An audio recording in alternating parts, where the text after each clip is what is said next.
All right, team. Happy Monday. It is time to have another conversation in the Fireside PM podcast. And I have Elizabeth Haig with me today, who had this really thought provoking post and had quite a headline like, I turned down a VP of marketing job for 350K or something. And I found it very intriguing. So I reached out to Elizabeth and I said, hey, do you want to kind of talk a little bit about that story on the Fireside PM pod, and you were kind enough to agree. So welcome to the show, and maybe we'll start with a little introduction to yourself, Elizabeth. Thank you for inviting me, Tom. I really appreciate it. Yeah, Yeah. intro, happy to do it.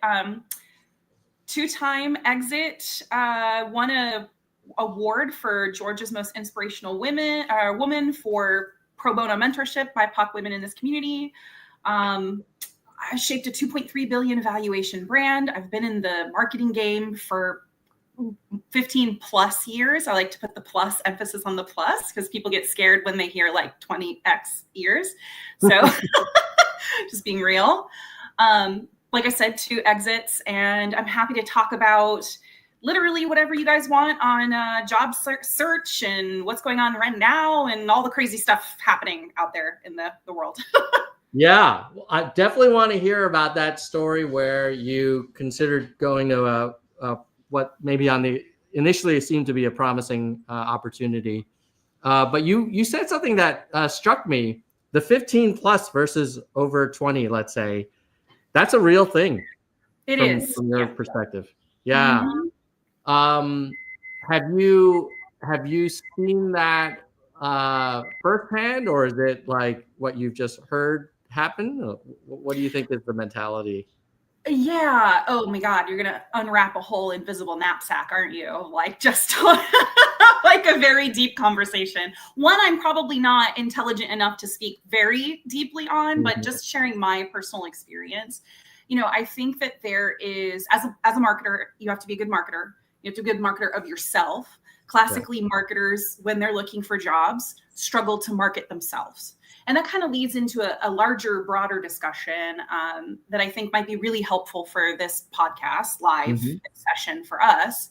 Is I'm actually searching for a role now, but I'm not doing it on my own. You know, I don't just rely on my perspective of things. I am genuinely asking for good data points, like a good marketer, you know, my appearance, who I am, my story, and trying to get that right on the market, because the market right now is really, really brutal, especially in B2B and especially in B2B SaaS. Yeah. So any little detail, it seems, a recruiter or a hiring manager will reject you because it's an employer's market right now, which I think the post I made about walking away.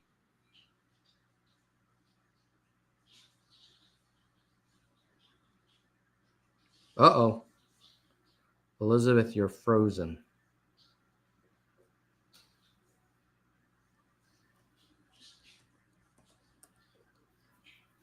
Well, hopefully we're going to get Elizabeth back on. I think it'll take, I'm guessing, about 20 seconds for her to realize that I'm not responding. And then I'm guessing she'll close the tab and hit that join link. But while she's doing that, I think we were talking about the current job market, and I'll just kind of build on where I think she was leading us, which is that this is absolutely a Cinderella fit kind of job market. This is not a market, especially at the senior level, where you can say, oh, this person's a real athlete, they're super smart, we can drop them anywhere, and let's hire on cognitive ability alone. I think now we're in a market where it's like, I want someone who's basically done this exact job, maybe even at a bigger scale, but like the next level up and the next level down, and they have deep experience in this vertical area. And a hiring manager can do that. They can basically list their unicorn candidate, And when there are 500 to 1,000 applicants per role, chances are a few of them might actually meet that criteria, which is very different than, let's say, 2017, 2018, where you might post a role and you might get a few hundred candidates, but maybe only 100 are really kind of in the ballpark. And of those, maybe 10 are truly qualified. And of those 10, none of them are a perfect fit. So then you end up going for, okay, well, who's overall got the highest ceiling and someone that I have chemistry with, and someone that the team's generally supportive of. And now we're in a mode where, all right, Elizabeth is back. Hey, I'm so sorry. no worries. Did you lose battery or what happened? We have had some really rough storms here in Atlanta. So I'm on my phone. Let's see if I can. Oh, I can hear you now. Perfect. Yeah, we had hurricane tornadoes over the weekend, and so I'm 100% sure it's me. It's me. Well, you froze at the point where you were saying, the job market is an employer's market, and you need to know how to market yourself. Yeah. Yes. And so picking up from that, the last point I made before everything kind of just exploded in technology.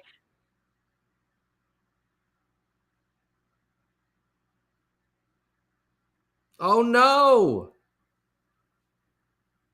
Oh, goodness. I'm so sorry. It's all right. Elizabeth, if it's easier, you could go maybe camera off to preserve bandwidth for audio, if that helps.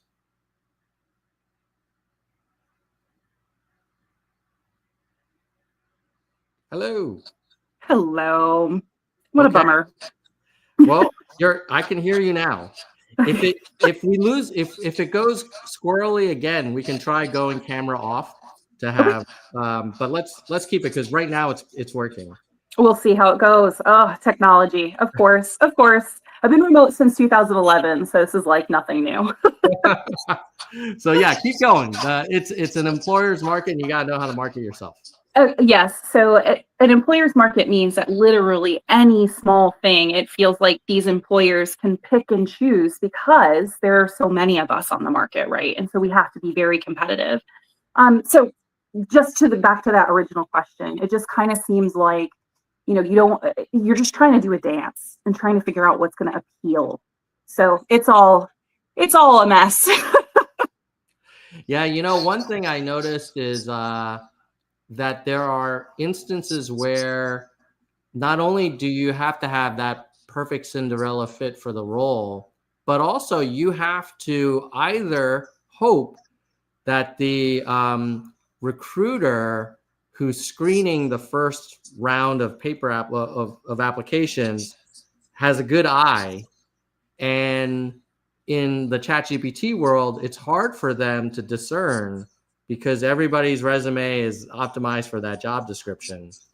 And so I think that's an additional challenge where there have been instances where people that I've coached, they will get declined by the applicant tracking system, but then they'll reach out to the hiring manager, and the hiring manager will say, oh yeah, you're a great fit. I'd love to do a phone screen. Let's get the recruiter to help us.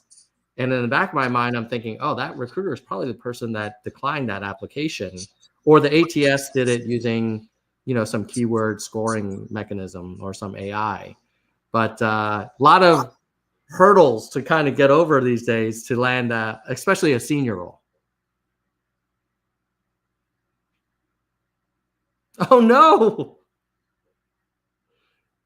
Oh boy, I think Elizabeth's connection is really giving us the heebie-jeebies. I think we'll try one more time for her to join, but while we're waiting for her, let me kind of show you the original post she had, because I thought it was so intriguing. And then hopefully she'll come back. Where is it? Okay, so let's take a look here.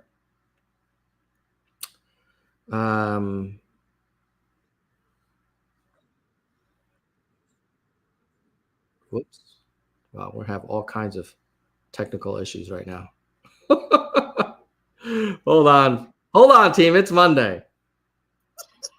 There we go. Third time's a charm. Oh, Tom, I'm so sorry. And I've been so looking forward to chatting with you too. This is a topic that's like really near and dear to my heart. And oh, what a bummer that technology is just not allowing me to have a solid conversation with you.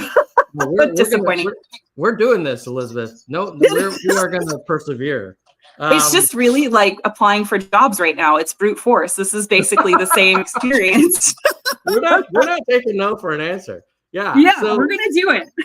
So tell us about this job opportunity that emerged, and like, how did it originally cross your radar, and what was that process like from, probably initially being kind of excited about it to unfortunately getting an offer and then having to decline it?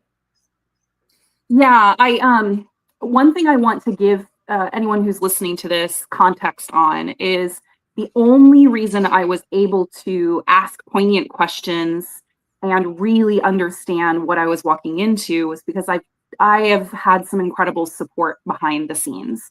So I read this book called Never Search Alone by Phil Terry.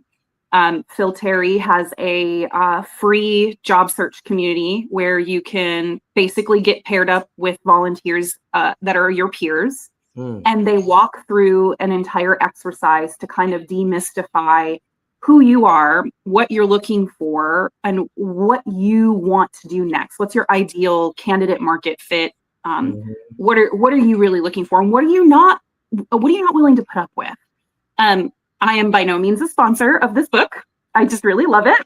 And it has prevented me from accepting some really, really bad positions, AKA this post. So just kind of putting that out there. I really believe in this format, and it's helped me quite a bit. So hopefully it'll help other people, especially in the position that I'm in. I actually cold applied for this job. Typically at the VP level, it's more about relationships. So that should have probably been my red flag number one.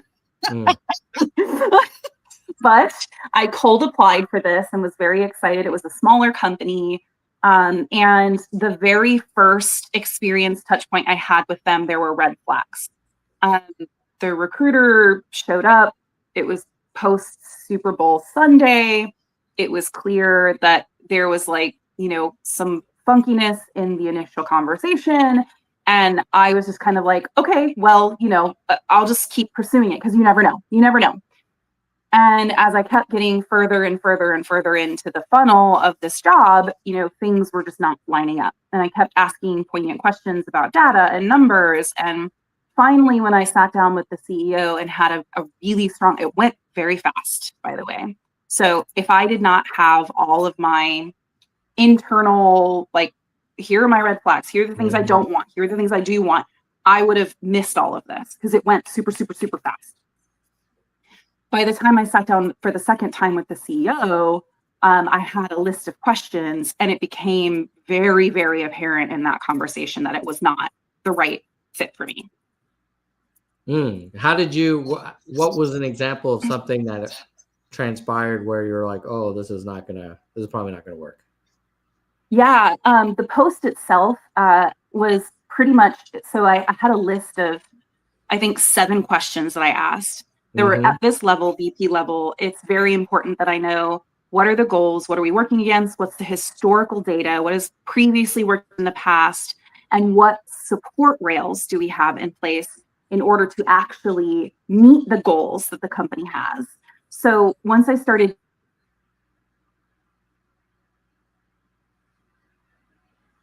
Oh my God. Let me see if I can bring up Elizabeth's post while we wait for her to rejoin us. Oh, it's such a bummer. I just turned the video off. I just turned it off. We'll just go totally no video. Let's see if that works. Yes. Yeah. Feel free to bring the post up. Feel free to bring it up. So essentially, I was asking the CEO, okay, you want to 10x your revenue. What are the support rails in place? And each going down the line of no product marketing, no demand gen, they had turned off all of their ads. They had nothing was working. They had no historical data. They were starting over completely, but they wanted to 10x in less than 12 months. And like, this is, yeah, your eyebrows went shot all the way up. But for a green VP or someone who maybe is desperate and didn't, which is fine. Desperation, I give props and love to those, you know, it's tough out there, you know, there's no shame in desperation. I get it. But for someone who didn't do the work ahead of time to kind of say red flag, red flag, red flag, it could be very easy to just say, okay, they're offering me OTE 350 base of like, you know, 225, you know, I've got quarterly bonuses. I can do this, you know, I can really, and I can get that. I can get the OTE, you know. Anyways, but yeah, feel free.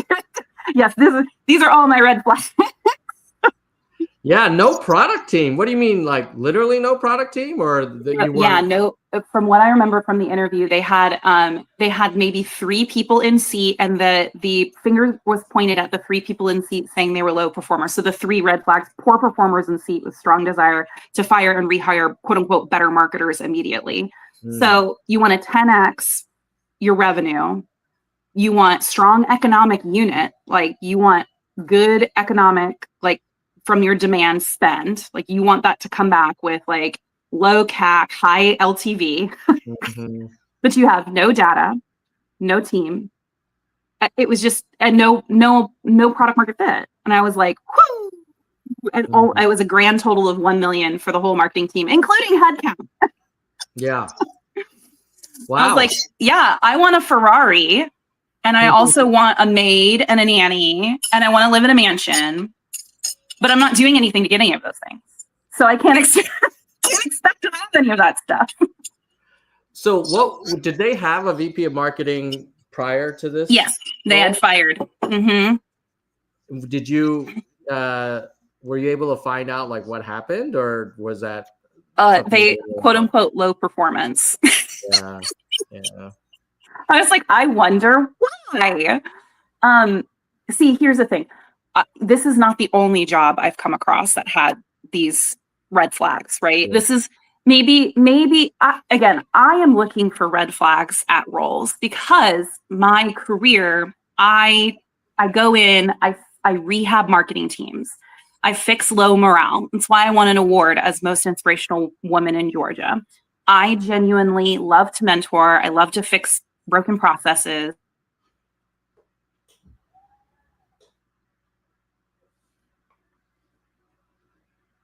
Oh, we'll wait for Elizabeth to come back. But one of the things I'm going to want to ask her is, I've seen that pattern before where if you're offered a role where your predecessor was separated with because they were a low performer, it could for sure be that they were a low performer.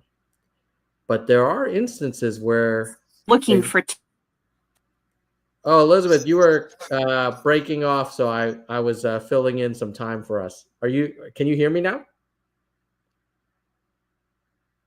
Oh my God. Oh goodness. Oh. Geez, I am so sorry. It's brutal. No, now you're back. You know what I was just talking about, because you had mentioned the predecessor. They said that the predecessor was a low performer. And I was sharing with the team that sometimes that's true, that there are low performers and they didn't work out, and you're there to kind of level up or upgrade or whatever. But there are also times where the hirer will say the person that's no longer there was a low performer, but they will have a very different story if you track them down. Did you manage to connect with the predecessor and hear their end of the story, or was that kind of not available? It wasn't a factor for me saying no. I didn't want to bother that person. If you've been in this industry long enough, like at some point you are going to get the axe for whatever random reason. And that's just the truth, right? We all play musical chairs with each other. It seems like we've all, traded jobs back and forth over time. And so it is kind of, you get a thick skin about it. It is kind of part of the game, But what you were saying about low performing teams, like I go in and fix low performing teams. It's one of my tenets. I love to coach people in place. A lot of, higher ups love to fire entire teams and bring their team in. Totally fine. But I strongly believe that more often than not, people perform well when they have clear goals in front of them. Shock of all shocks. Mm-hmm. And often low, quote unquote, low performers just haven't been guided well, because there's a lot like this problem that I posted about up top coming downstream for them. How can you perform well when these unrealistic goals are kind of staring you in the face and stressing you out? You get the Sunday scaries, right? Mm-hmm. Yeah. So was it in that conversation with the CEO that you communicated to them that you're probably not the right person for this role, or 100%. How did that go down?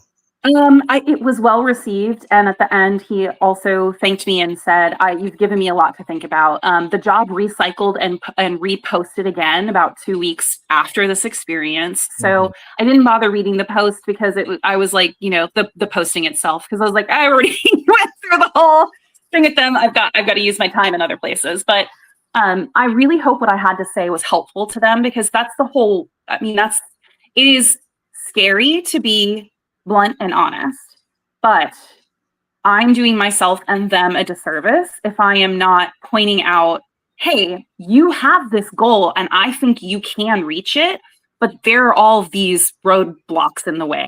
I'm not interested in fixing these because they're too much, but just be aware. Like, this is a problem. So what, like, if you were the CEO, like, what would you do? Would you still hire for a VP of marketing and just be more candid about where you are? Or would you not hire for a VP of marketing and focus on some of the fundamentals first? Yeah, I think that's a great question. If I was advising the CEO, I might look at fractional leadership to kind of get the foundation set correctly, assess talent, understand where my budget really should be put in order to actually maximize on my results. I also would probably speak to my board, and speak to my trusted, advisors about, hey, these are the goals. Because I asked the CEO, are these goals driven by the board or are they driven by you? And he said, they're driven by me. And so we have a CEO with expectations that may need to be tempered. And I might in a long string of yes men, then one of the only people, because I've got nothing to lose, except for a job, of course, but a job I didn't want, But I may have been the one and only person in a long string of yes men who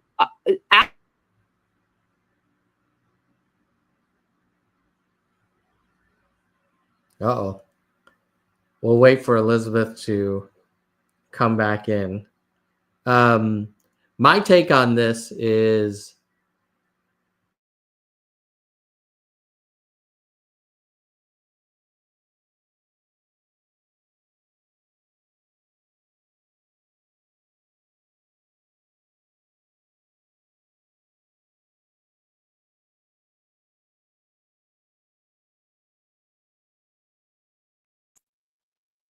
I am back.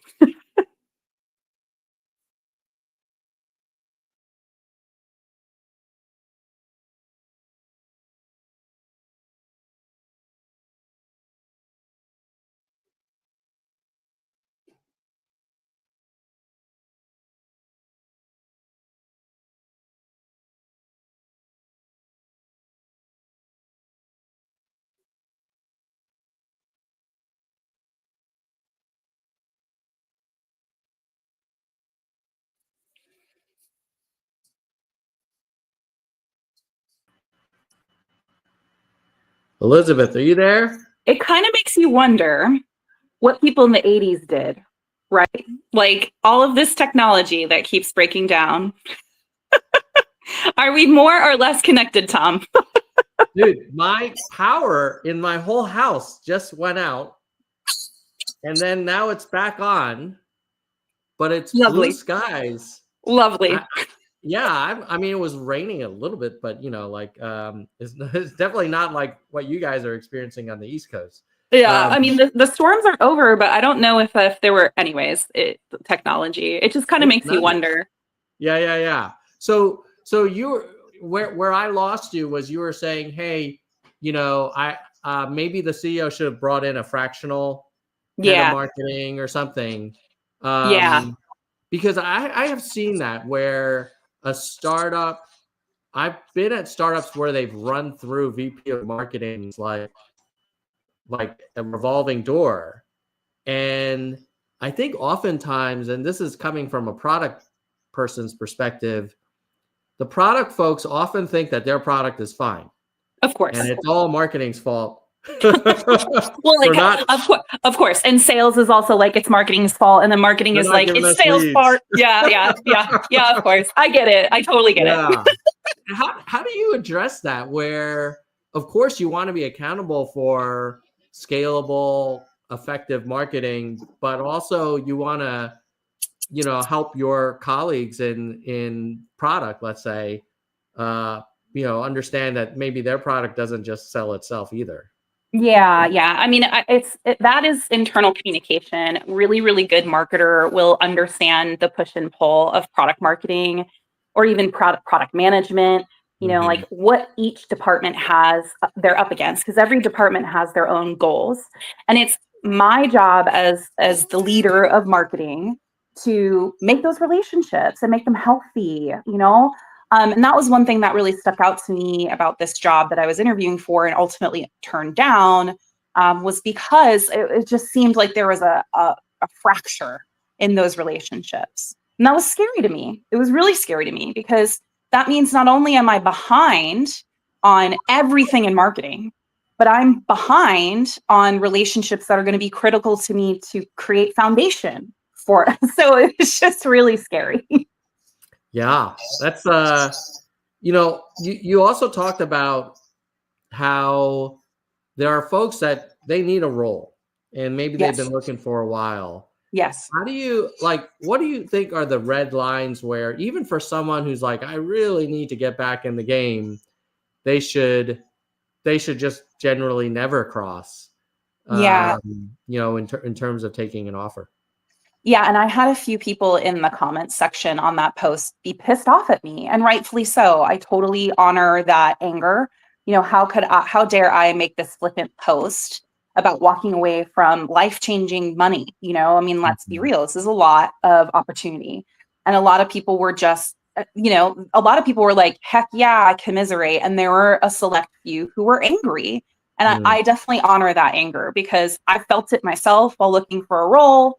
But that red line to me is I have had this job before where I have had to, sacrifice my health and my safety, my mental, emotional safety in order to, gain the goals that a CEO, advance the CEO's goals for money. And that's okay. If you are in that part of your career where you're okay to make those very high stress, high stakes, and you're excited by that, and you're like, look, I see 1,000 red flags and I'm okay with it. But you have to consciously make that decision going into it. And I've already had this job before. I am not in a place in my career where I want to do that again. Now, I said before, I am looking for red flags. It's not that I don't want to take chances and go for it and whatever. I wouldn't have done 2 exits in my career if I had not taken a lot of chances. However, the red line for me and for probably a lot of people is that health and wellness factor.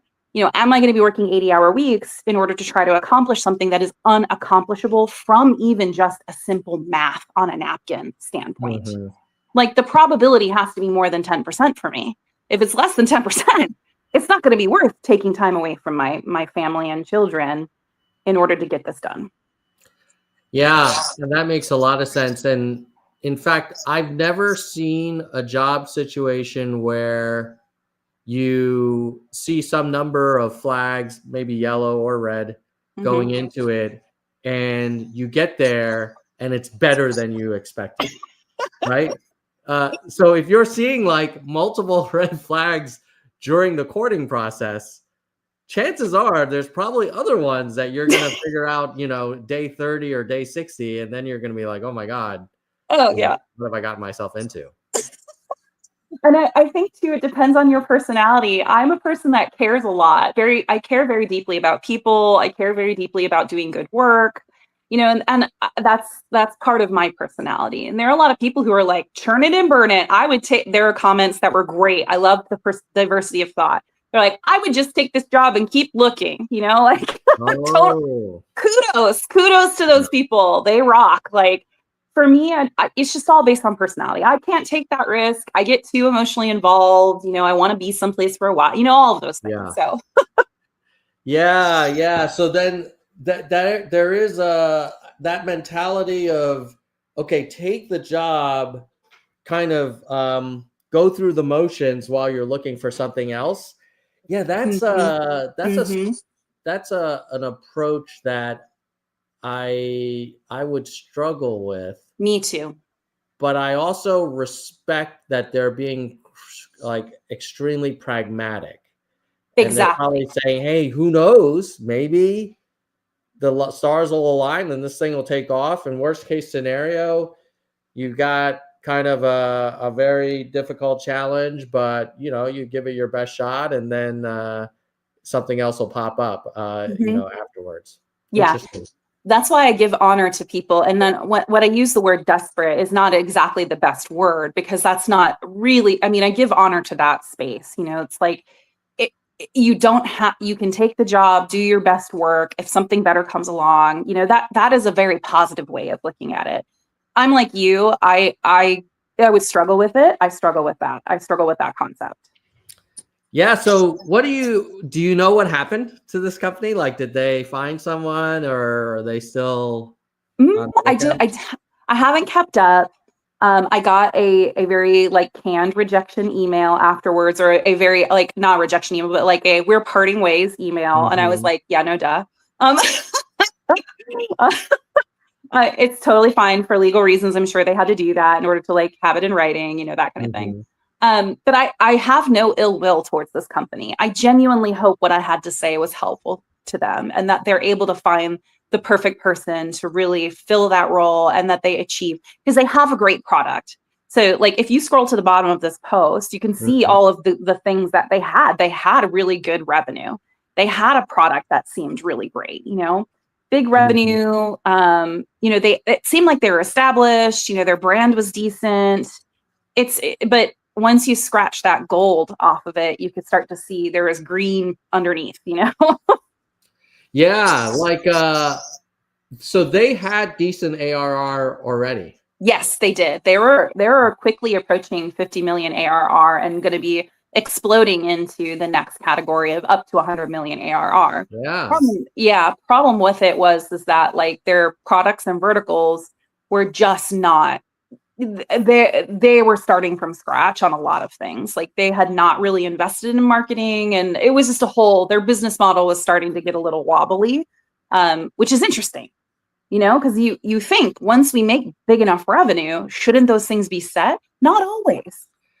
Yeah. Yeah, I've seen that. I did some consulting for a startup a couple years ago, and they had great ARR, Mm-hmm. like in the neighborhood of approaching 100 million. And I was like, oh, they just need to kind of take it to the next level. This is Mm-hmm. great. Mm-hmm. I think what I observed was that not all ARR is created equal. And there was some legacy stuff in there, Mm-hmm. and like a high concentration on a few gigantic customers, which is always a little bit dangerous. So Mm-hmm. yeah, that is something to be careful of, where job seekers could get kind of persuaded by the top level numbers, and often like some nice blue chip VC names Mm-hmm. and a really great website, and you're like, oh my god, this is like the next rocket ship. Mm-hmm. But you kind of have to be willing to ask the uncomfortable questions. And I think one of the challenges that some people encounter with that is, by asking the hard questions, they feel like well, they're maybe not maximizing their probability of getting an offer because they may come across as difficult to work with or not a believer. How do you think about striking that balance? Because you're trying to get the offer, as we were talking about at the beginning of the interview. It's a difficult market out there. At the same time, like, you're going to need to get this information. And after you get the offer, it's not like they're going to give you 2 months to do your due diligence. Like, Right. you're going to want a decision, pretty soon. Right. And I think that goes hand in hand with really understanding where your boundaries are. And that's not easy work to do. It's uncomfortable work to self-reflect.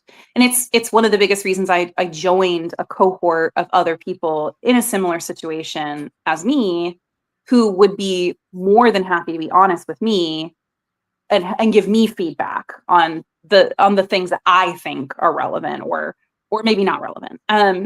But really, like, you have to do the work to know where your lines are, because if you're not comfortable even going into the conversation, it gets more and more difficult to ask those questions because you lack confidence in yourself, right? Yeah, 100%. The advice I give to people is you're going to want to ask those questions along the way, and every interviewer will give you 5 minutes at the end, generally, to ask your questions. And if you're not asking any hard questions, and then you get to an offer, it's going to be a little weird because now you're negotiating comp at the same time asking all these questions. Like, there's a bit of a dance. And what I found to be most effective is you start asking your questions throughout the process, but even as you're getting to the middle of the process, your questions get a little bit more challenging so that if an offer comes, like, you've got 80% of the info you need to make a decision. But, Elizabeth, despite all of our technical difficulties, it's been a terrific conversation. I know the Substack summary will be awesome because we can just kind of skip through all of the intermissions, the technical intermissions. Thank you so much for your grace. I again apologize deeply for the things I can't control, but at the same time, it is just, I appreciate the grace. It's just, it speaks volumes about how patient you are. Oh, it's all good. It's all good. I mean, we're not in technology if we can't deal with a few glitches here and there. Any other advice that you would have for people before we wrap up? Honestly, if anyone is out there looking for a role, just know that you're going to find something. You're going to find a job. Just keep going. It is an employer's market right now, especially in the US, especially B2B SaaS. It is really tough. Keep your chin up. It might get a couple of blows while your chin is up, but just keep it up anyways. You're going to get there. We all will. Yes, indeed. And Elizabeth, how can people kind of stay connected with you? Is LinkedIn the best place to find out what you're thinking about? Please. Yeah. I often post, that post you saw, Tom, was one of my spicier posts, but I do post a lot of, very realistic things that I deal with as a VP.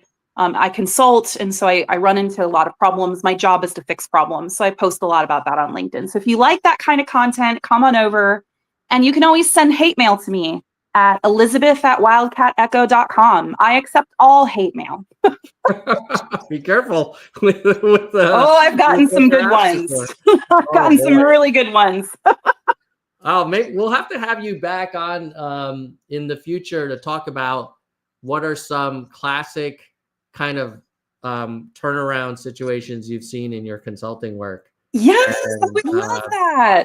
That would be kind of a fun interview to do.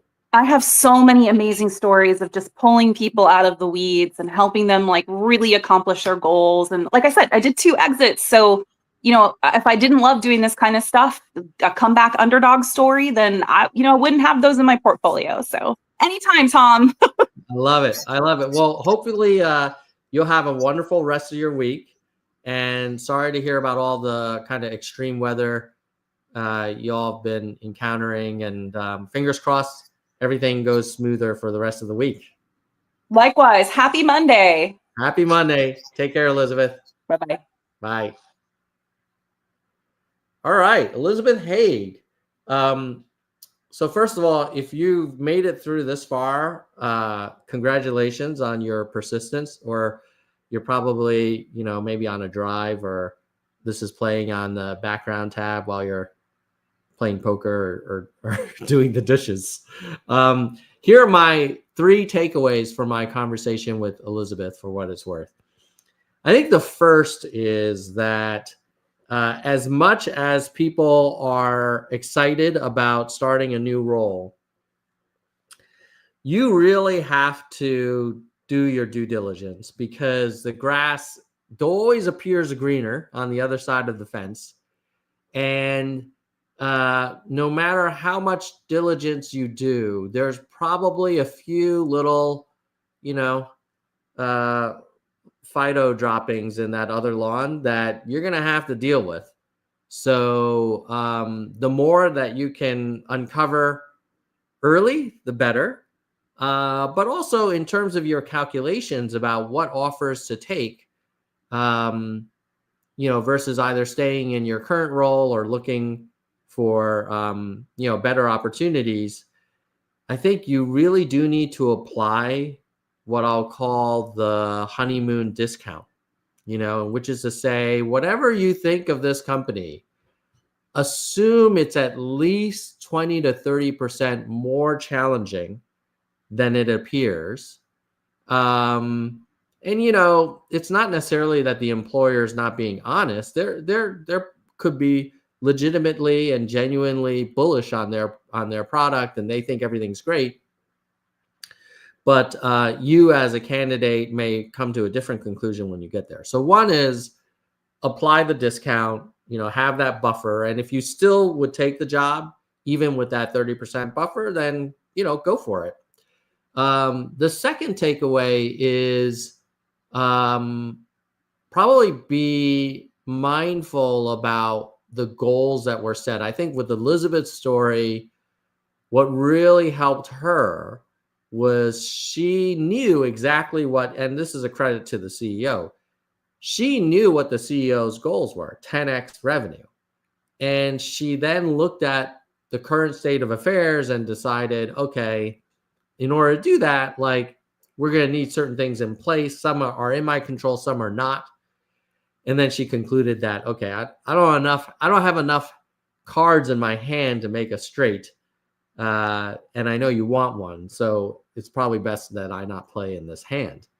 So that's kind of takeaway number 2, which is you got to do the math between what the CEO expects and what cards are actually on the table, and think, okay, do I have cards in my hand that can make this winning hand that the CEO wants, for all you poker folks out there. And if you're not a poker folk, then hopefully that still made some sense. And then the third takeaway is there are people who go into a phase or a mode where they're like, you know what? As much as I'd love to have my dream job, I'm gonna kind of, there's an old actually Chinese saying in Cantonese that goes "Kangao Wan Ma," which means ride cow, look for horse. And this is one of those situations where, there are people who are like, look, I'm not going to wait for the perfect horse to come by. This cow can move. Maybe it'll turn into a powerful bull someday. And if not, I can find a horse later. And I think I do appreciate Elizabeth respecting that is a very legitimate, honest, authentic choice that some people make. And some folks, they don't have the luxury of picking and choosing or waiting, another 12 months to find their perfect gig. So hopefully that was useful to you. If you need any one-on-one consulting, I do a lot of career coaching, mainly for product leaders, but I also work with some folks in sales and some in marketing as well. And then if you're at a startup where, let's say you're like that company that Elizabeth was referencing, where they kind of need fractional help. and they're not quite ready for a CPO or a SVP of product, let me know. I'm happy. I work with a few companies at every given time, and it's always fun for me to spend maybe 10, 15 hours a week working on a client problem for either a few weeks or a few months, and then help them get kind of their bearings, and then they can go off and take it to the next level. And sometimes I even help them hire their long-term VP of product. So hit me up if any of those things are interesting. And if you want a summary of future interviews, you can just subscribe to my Substack, firesidepm.substack.com, and you'll get those emailed to you. And you can also subscribe to the audio podcasts wherever you listen to podcasts. All right, team, let's get back to work.